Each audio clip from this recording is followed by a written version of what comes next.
Elmira and the Secret Promise. Elmira, the youngest princess of the small but wealthy kingdom of Aoni, lived under the shadow of responsibility. Aoni's gold mines made it a target of powerful nations.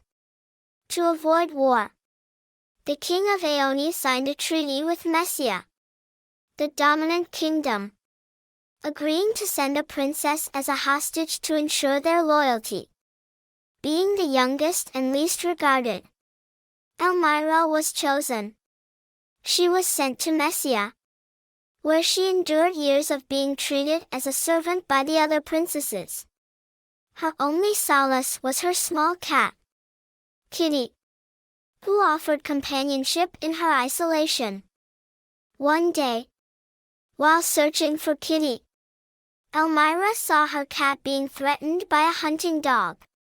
Before she could intervene, Prince Bayso, Messia's aloof and feared heir, stepped in to save the animal. Though Bayso was cold and distant, Elmira noticed his injured hand from the encounter. She thanked him, but he merely nodded and walked away. This brief act of kindness left Elmira questioning whether the infamous prince was truly as heartless as people claimed. Shortly after, the palace welcomed a new arrival, Princess Doia from the neighboring kingdom of Is. She had come as the betrothed of Prince Bayso.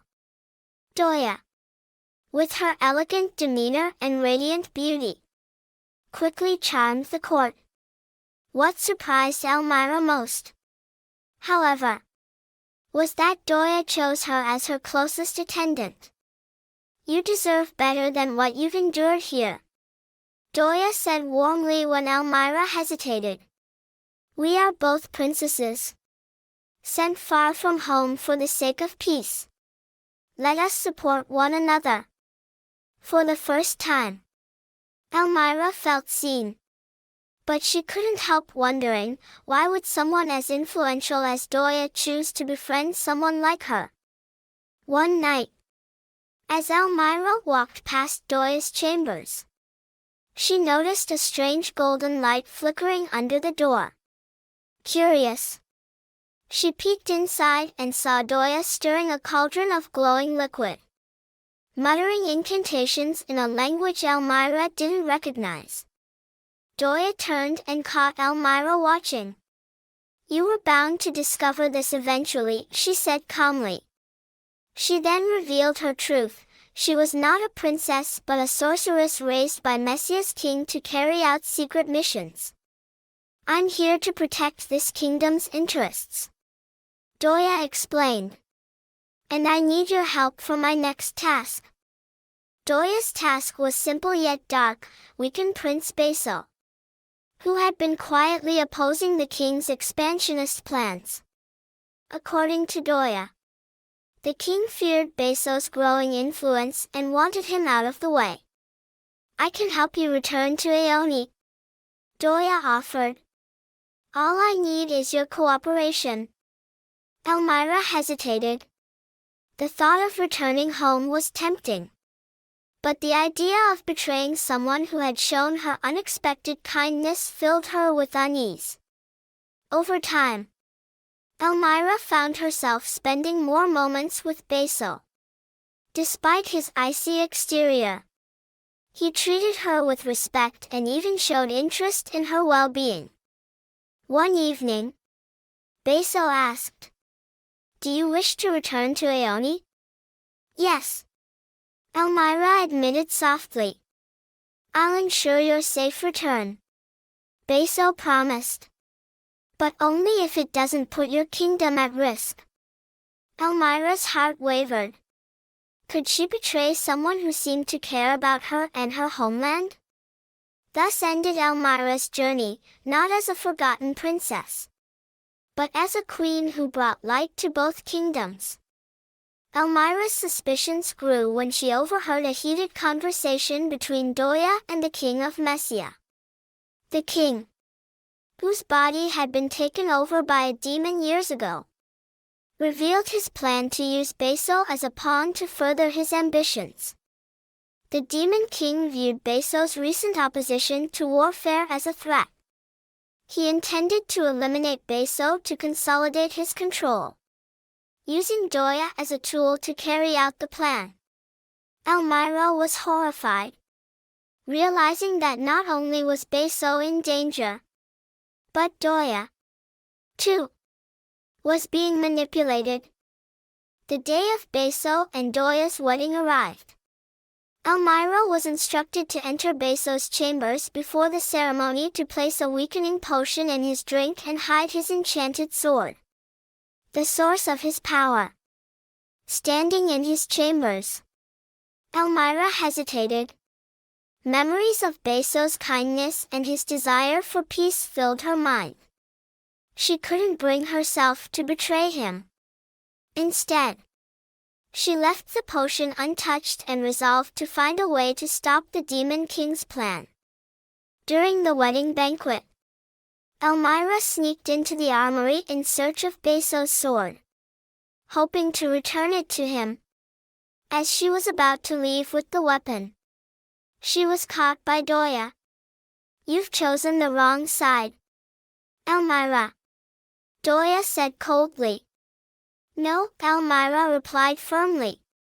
"It's you who's fighting for the wrong cause." The two struggled. But before Doia could stop her, Elmira fled with the sword. As Elmira rushed back to Bayso, the Demon King made his move. The ceremony was interrupted as he revealed his true form, sending the court into chaos. Guards and guests fled as the demon seized Bayso, who was already weakened by the earlier plot. Elmira burst into the hall, wielding the sword. "Let him go," she shouted, her voice trembling with both fear and determination. The demon laughed. "A fragile princess dares to defy me? This will be amusing."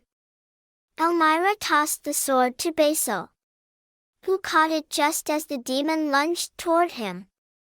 Empowered by the weapon, Bayso fought back, pushing the demon into retreat. But the battle was far from over. The demon summoned dark magic to restrain Bayso, sapping his strength further. Elmira watched in horror, knowing she had to act quickly.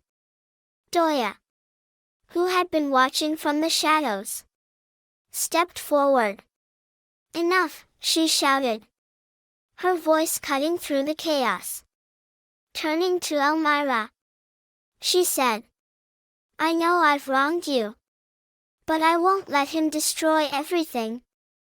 I'll help you." Together, Elmira and Doia used their combined strength to create a protective barrier around Bayso, giving him a chance to recover. "Why are you doing this?" Elmira asked.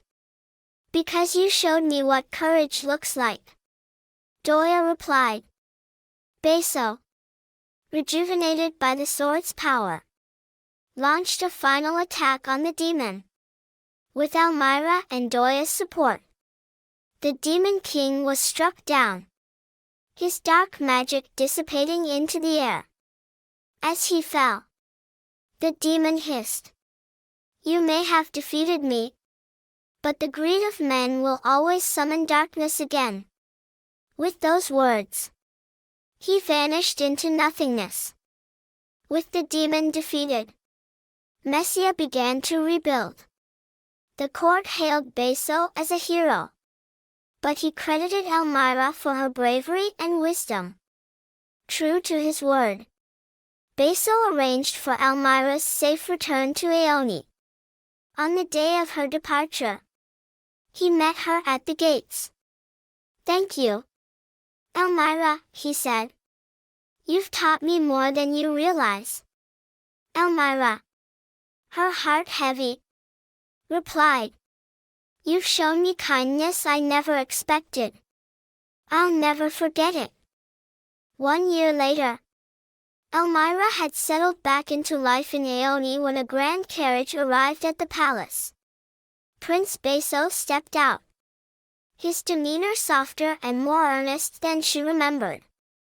Kneeling before her, he said, "Elmira, you changed my life.